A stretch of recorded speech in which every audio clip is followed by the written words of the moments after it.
دو نہیں ایک پاکستان کا جو نعرہ ہے وہ تبھی پورا ہو سکتا ہے جب میرا کے پی کے کا وہ پٹھان یا ہزارے وال پگڑی پہن کے، دستار پہن کے، داڑھی رکھ کے، پانچے ٹخنے سے اوپر کر کے، ویسٹ کوٹ پہن کے جب کسی چوک چوراہے سے گزرے گا تو اس کو بھی وہی پروٹوکول دیا جائے گا جتنا ایک پینٹ کوٹ اور ٹائی پہننے والے کو دیا جاتا ہے، تو میں سمجھوں گا پاکستان خود مختار ہو چکا ہے۔ وہی شہید سیالوی جب چھترالی ٹوپی پہن کے پٹھانوں کا حلیہ اختیار کر کے جب چوکی سے گزرتا ہے تو پوچھا جاتا ہے کہاں سے آئے ہو، کہاں گئے ہو، لیکن وہی شہید سیالوی جب پینٹ کوٹ پہن کے اینکے لگا کے جاتا ہے تو خواہ میں سلوٹ بھی مار دیتے ہیں کہ صاحب جا رہے ہیں۔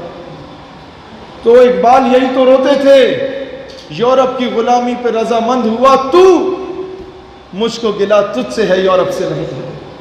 جب تک یہ سی وی لے کے، آپ لوگوں میں سے جو نوجوان ہیں بھائی جان مجھے بتاؤ نا، جب تک سی وی لے کے ایم این اے کے پاس نہیں جاتے یا کسی دفتر میں نہیں جاتے کہ جناب میں آپ کا نوکر بننا چاہتا ہوں، میں آپ کے بوٹ پالش کرنا چاہتا ہوں، میں آپ کی نوکری کروں گا، میں آپ کی خدمت کروں گا، میں آپ کی چاپلوسی کروں گا اور میں بہت اچھی چاپلوسی کر سکتا ہوں باقیوں کی نسبت، تب تک کیا وہ آپ کو نوکری پہ رکھے گا؟ نہیں رکھے گا نا۔ تو جب تک خود جا کے بیٹیوں کی دلالی نہیں کرو گے تب تک امریکہ بھی تمہیں اپنا غلام نہیں بنائے گا۔ یورپ کی غلامی پہ رضامند ہوا تو، مجھ کو گلا تجھ سے ہے یورپ سے نہیں ہے۔ اگر وقت پہ نقیب اللہ محسود کے قاتلوں کو کیفر کردار تک پہنچا دیا جاتا تو آج میرے کے پی کے میں آگ نہ لگ رہی ہوتی۔ اگر وقت پہ جب پہلا ڈرون اٹیک فاٹا میں گرایا گیا اس کے اگلے دن نیٹو کی سپلائی کو روک کے اس کے کنٹینر کو آگ لگا دی جاتی تو دنیا ہمیں بغیرت نہ کہتی۔ اگر وقت پہ جب انٹرنیشنل کورٹ آف جسٹس میں جا کے کلبھوشن یادو کا سٹے آرڈر لے لیا ہندوستان نے، اس کے اگلے دن اے پی ایس پشاور کے سامنے اسے پھانسی کے پھندے پہ لٹکا دیا جاتا تو دنیا پاکستانی قوم کو غیرت مند قوم سمجھتی، بیکاری نہ سمجھتی۔ ابھی نندن کو بھیجنے کے عوض کرنل حبیب کو یا افضل گرو کی میت کو ہی واپس منگوا لیا جاتا جو 23 سالوں سے ہندوستانی جیل میں سڑ رہے، تو کم از کم دنیا ہمیں غیرت مند قوم کہتی۔ ہم نے جیتی ہوئی جنگیں میزوں پہ ہاری ہیں، ڈپلومیسی زیرو ہے۔ آج بھی اور آج سے پہلے بھی کشمیر کے نام پہ جو لوگ ڈیبیٹ کرنے کے لیے انٹرنیشنل فورمز پہ گئے وہ سب الو کے پٹھے سفارشی گئے، وہ سفارشی ٹولا گیا، یہ منسٹرز کے بھانجے بھتیجے گئے۔ اور ہوا کیا کہ جب انٹرنیشنل فورم پہ آپ کیس لڑتے ہیں کہتے ہیں وہ کشمیر میں بڑا ظلم ہو رہا ہے، زیادتی ہو رہی ہے، او ہو، انڈیا کہتا ہے یہ نہ کرو، تم مجھے بتاؤ فلان ریزولوشن کے مطابق کیا ہے، فلان ریزولوشن کے مطابق کیا ہے، یہ کیا ہے، وہ کیا ہے، اس قانون کے مطابق کیا ہے، تو ہمارا بندہ کہتا ہے یہ تو مجھے نہیں پتا لیکن ظلم بڑا ہو رہا ہے۔ او بھائی جان یہ باتیں پنڈ دیہات میں ان پڑھ لوگوں کے سامنے کر لو وہ مان لے گا، آپ نے جب انٹرنیشنل سطح پہ جانا ہے تو اس کیلیبر کی جا کے بات کرنی ہے۔ یہی وجہ ہے کہ ہم کشمیر کا سودا کر آئے۔ عافیہ صدیقی کی بہن ہمیں کہتی ہے کہ مشرف نے ایک مرتبہ بیچا تھا، خان اور نواز نے بار بار بیچا اس کا نام۔ میں نے کہا وجہ کیا ہے؟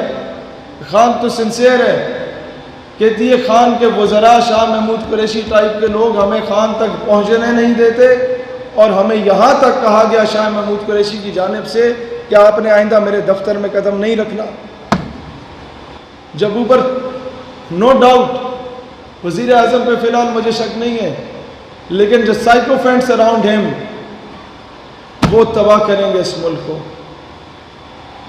تباہ کریں گے۔ انہوں نے مشرف کو بھی تباہ کیا تھا، انہوں نے غریب کو بھی تباہ کیا تھا۔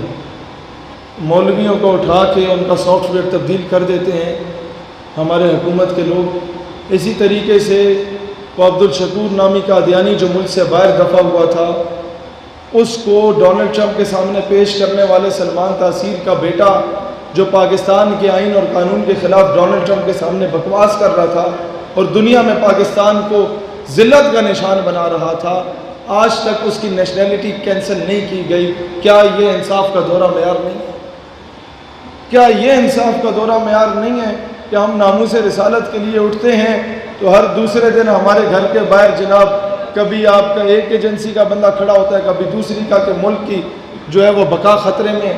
لیکن وہ میرا جسم میری مرضی والی عورتیں جب نکلتی ہیں 12-14 عورتیں نیند بنانا حالت میں، تو ڈپٹی کمشنر صاحب جو ہوتے ہیں وہ سب سے پہلے ان کے استقبال کے لیے کھڑے ہوتے ہیں، madam how can I help you. کیا یہ انصاف کا دورہ معیار نہیں ہے؟ مجھے بتاؤ نا، کب تک یہ آدھا گھنٹہ کھڑے ہونے سے کشمیر آزاد ہوا کبھی؟ مجھے بتاؤ اگر ہوتا ہے میں 1 گھنٹہ کھڑا ہوتا ہوں تاکہ ساتھ فلسطین بھی واپس لے آؤں. نہیں ہوگا. میں کہتا ہوں نہ ہوا آدھا گھنٹہ بیٹھ کے احتجاج کر لو کشمیر مل جائے گا، نہ ہوا آدھا گھنٹہ لیٹ کے احتجاج کر لو کشمیر مل جائے گا. لیکن پھر بھی نہ ہوا. خان صاحب آدھا گھنٹہ امت کے سامنے مرغا بن جاؤ کہ اب محمد بن قاسم نے نہیں آنا، اب ٹیپو سلطان یا نور الدین زنگی نے نہیں آنا، اب ہم لوگ گانے گا کے ڈھول بجا کے کشمیر آزاد کرائیں گے، انڈیا جا جا کشمیر سے نکل جا. میں نے کہا اس طرح نہیں نکلے گا، ایک اور ترانہ بناؤ، انڈیا دفع ہو جائے کشمیر سے نکل جا، شاید نکل جائے. وہ کشمیری مائیں ہم سے پوچھتی ہیں وہ کب تک ہمارے نام کو بیچو گے؟ ہمارا بچہ جب بازار میں نکلتا ہے تو ہندوستانی فوج اسے گریبان سے پکڑ کے پوچھتی ہے، آگے وہ پاکستان سے خالد بن ولید کے وارث، آگے وہ طارق بن زیاد کے وارث کشتیاں جلا کے پاکستان سے. وہ کہتی ہے بیٹا مجھے پتا ہے تم لوگ بڑے مجبور ہو، لیکن تم تقریریں بڑی اچھی کرتے ہو، مجھے بتاؤ نا میں اس سے کیا جواب دوں؟ تمہاری تقریر لا کے سناؤں یا تمہارے وزیر اعظم کی تقریر لا کے سناؤں؟ دوستانے سے بتا، یہ جب بیک گراؤنڈ میں یہ لگتا ہے اس کا مطلب ہے کہ آپ ذرا ختم کریں.